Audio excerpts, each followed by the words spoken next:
सत्संग का आयोजन कैसे करें?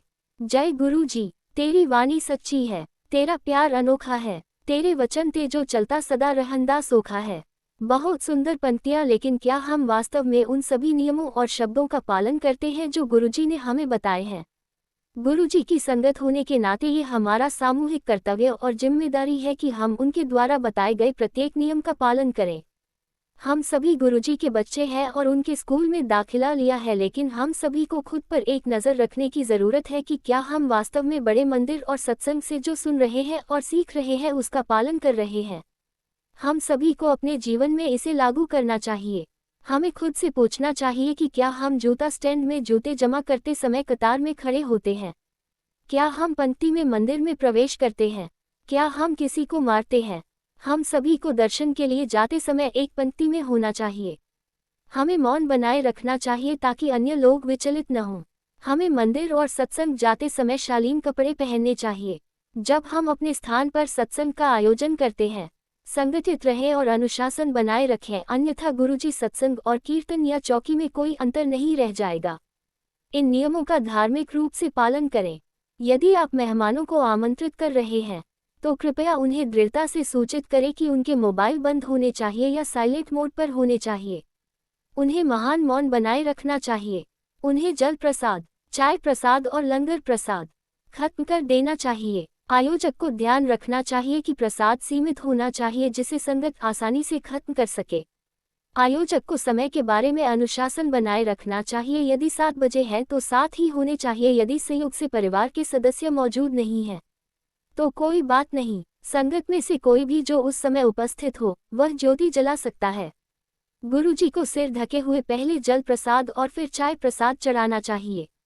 आयोजक को सभी काम समाप्त कर देने चाहिए और सेवाओं को इस तरह वितरित करना चाहिए कि सेवा करते समय कोई बाधा न हो और मेजबान गुरुजी के साथ समय दे सके। रसोई साफ होनी चाहिए और रसोई में सभी चीजें अच्छी तरह से रखी होनी चाहिए। चीनी, दूध, चाय मसाला और चाय पत्ती सभी तैयार होनी चाहिए। किसी भी सेवादार को आपकी रसोई में सेवा करने में कोई समस्या नहीं होनी चाहिए। बाथरूम साफ होने चाहिए और वहां एक चप्पल, हाथ का तौलिया, टिश्यू और निश्चित रूप से हैंड वॉश होना चाहिए। जो भी वॉशरूम का उपयोग करता है उसे सफाई बनाए रखनी चाहिए। ये भी एक सेवा है दूसरे की प्रति। सत्संग के दिन सबसे महत्वपूर्ण, आपका घर नहीं है, ये गुरुजी का घर है। सेवा बहुत ही शांत तरीके से संगत या परिवार के सदस्यों द्वारा की जानी चाहिए, न कि नौकरों द्वारा। यदि लंगर प्रसाद सेवा संगत द्वारा की जाती है, आयोजक को रसोई में हर चीज के लिए उचित जगह बनानी चाहिए, अन्यथा यह जिम्मेदारी संगत को सौंप दें। सत्संग के दौरान बजाई गई सीडी या फोल्डर से छेड़छाड़ न करें या जो आप सुनना चाहते हैं उसे प्राथमिकता दें। इसे उस सेवादार पर छोड़ देना चाहिए जो ये सेवा कर रहा है।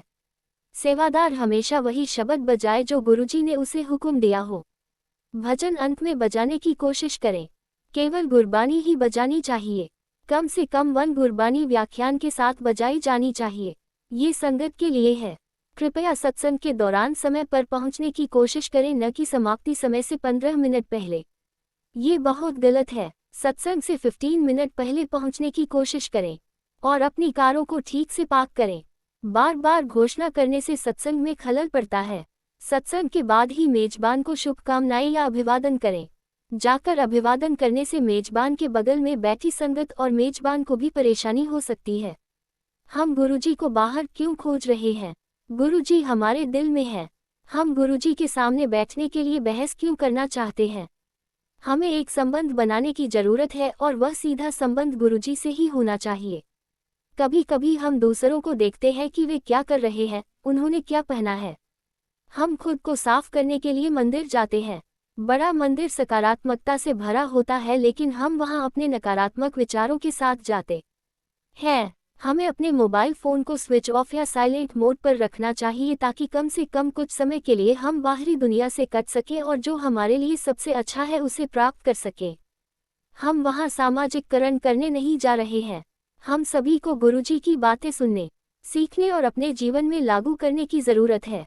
हम सभी गुरुजी की संतान हैं, इसलिए हमें दूसरों के लिए खुद को एक उदाहरण के रूप में स्थापित करना चाहिए। हमें किसी को दुख नहीं पहुंचाना चाहिए और एक दूसरे से प्यार करना चाहिए। आइए प्यार, शांति, खुशी फैलाएं और अपने गुरुजी को हम पर गर्व महसूस कराएं। मुझे उम्मीद है कि कोई भी इसे व्यक्तिगत रूप से नहीं लेगा और पूरी आस्था और समर्पण के साथ उनके बताए मार्ग पर चलेगा।